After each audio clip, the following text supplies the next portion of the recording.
Hello students, welcome in English class 12th. Today deep water. This chapter's third part today is when narrator means went near to the pool Yakima, then entered the water anyhow by that lad. He had seen nothing but water everywhere. Okay, that had a dirty yellow tinge to it, and I grew panicky.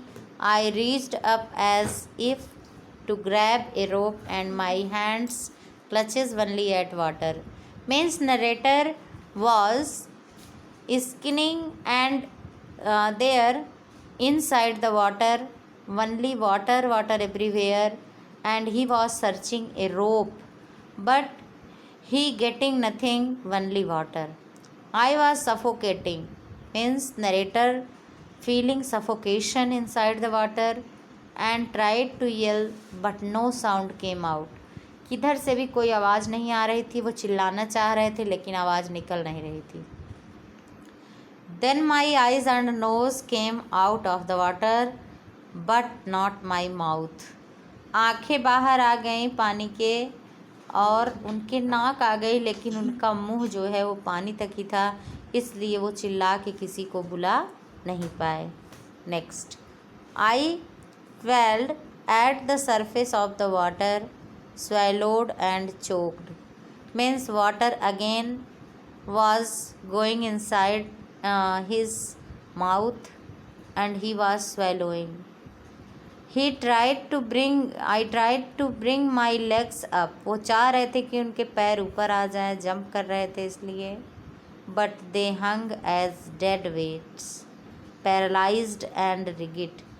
Narrator here feeling very bad that time because his body organs parts looks like paralyzed, actionless due to hard effort for coming outside. A great force was pulling me under. जैसे कोई अंदर से कोई force, कोई बल लग रहा था और खींच रहा था नीचे की तरफ. I screamed but only the water heard me. वो चिल्ला रहे थे लेकिन केवल पानी ही उनको सुन पा रहा था, because his mouth was inside the water. Okay, I had started on long journey back to the bottom of the pool. Means he has started to go the journey back to the bottom again and again. उस पुल के bottom पे बेचारे बार बार जा रहे थे, ऊपर नहीं आ रहे थे. ओके, अंदर की तरफ. I struck at the water as I went down, expending my strength as one in a nightmare fights an irresistible force.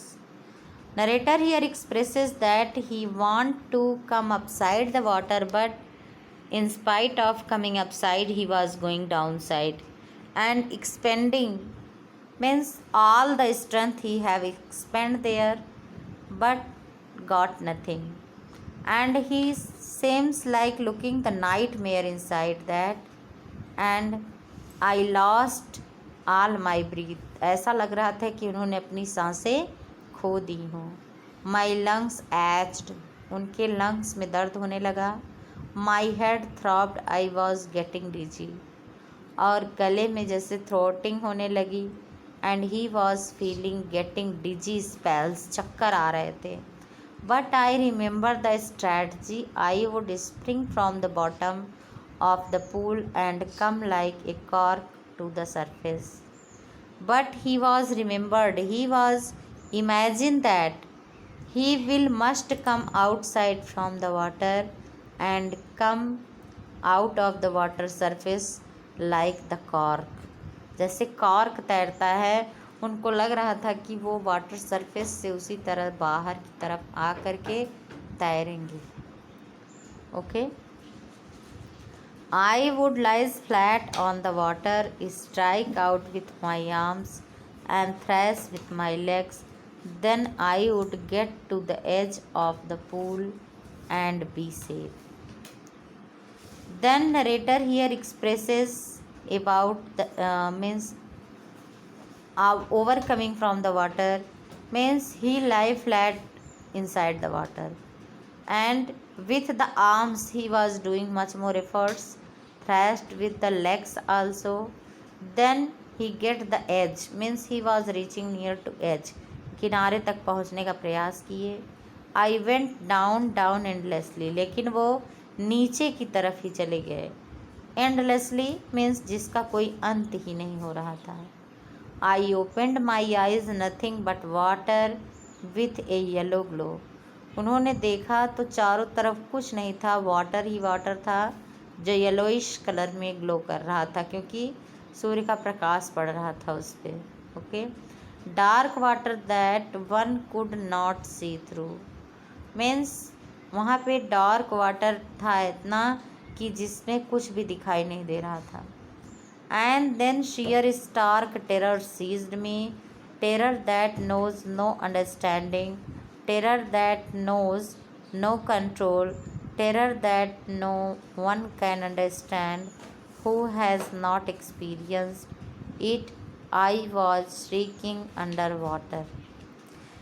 Narrator here want to expresses about his experience when he was inside the water, means he was fearful and much more having seized terror in his mind. Okay. जो कि उनकी समझ में ही नहीं आ रहा था. ऐसा आतंक जो कंट्रोललेस था, ऐसा आतंक जिसका उनको कभी अनुभव ही नहीं था, ऐसे भय में चपेट में पड़े थे. I was paralysed under water stiff rigid with fear. वो एकदम पूरी तरह से पैरालाइज्ड हो गए थे, उनके बॉडी ऑर्गन्स वर्क नहीं कर रहे थे, उससे कुछ पता ही नहीं चल रहा था हाथ पैर कहाँ है, क्योंकि इतना हार्ड वर्क उन्होंने किया था, एफर्ट किया था बाहर आने का, कि हाथ पैर एकदम थक चुके थे उनके. Even the screams in my throat were frozen, गला भी बैठ गया था, जम गया था. Only my heart and the pounding in my head and sack that I was still alive. केवल हार्ट बीटिंग से पता चल रहा था और हेड बता रहा था कि वो जिंदा है, और बाकी पूरी बॉडी और narrator seems like become died. Okay. Why this happen? You know, narrator was totally become tired, so okay.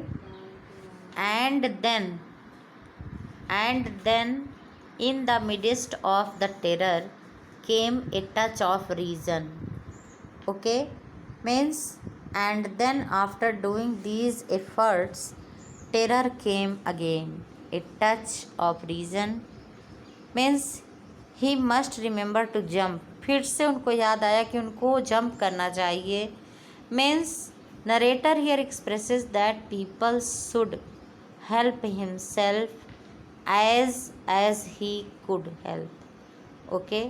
Means बचने का प्रयास अंतिम दम तक करना चाहिए, हो सकता है सफलता मिल ही जाए. Means narrator was in this typical condition even he was trying again and again for coming upside from the water. Okay. And then must remember jump when hit the bottom. जब वो बॉटम पे जाते थे तो कस के jump करते थे ऊपर आने के लिए. At the last I felt the tiles under मी. और लास्ट टाइम उनको ऐसा फील हुआ कि वो बिल्कुल भी कुछ नहीं कर पा रहे हैं. My toes reach out as if to grab them. और उनके जो टोज थे वो भी जैसे पहुंच ही नहीं पा रहे थे वहाँ तक. आई jumped with everything I had.